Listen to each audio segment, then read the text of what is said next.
আসসালামু আলাইকুম প্রিয় ভাই ও বোন। সামনে মাহে রমজান আসতেছে, সবাই আলাদা করি।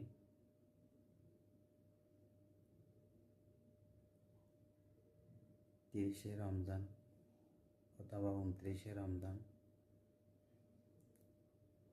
অক্ত মতো, টাইম মতো তারাবির নামাজগুলো যেন আদায় করতে পারি।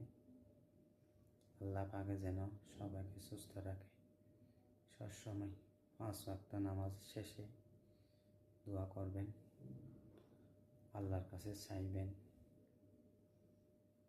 আমার জন্য দোয়া করবেন, আমি আপনাদের জন্য দোয়া করি। আল্লাহ যেন 29টা অথবা 30টা রোজা রাখার তৌফিক দান করেন। রমজান পর্যন্ত যেন আল্লাহ হায়াত দান করেন। বারো মাসের মধ্যে এই এক মাসটা অনেক ফজিলতের মাস, অনেক নিয়ামতের মাস।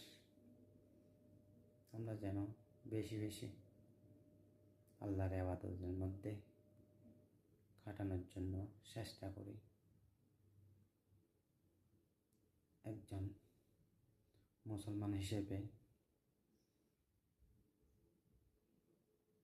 সবার কাছে আমার এই আর্জিটাই রইল, সবাই দোয়া করবেন আমি যেন আমল করতে পারি, আমার ভাই ও বোন সবাই যেন আমল করতে পারে। আল্লাহ সবাইকে দীর্ঘ হায়াত দান করুন। আল্লাহ হাফেজ।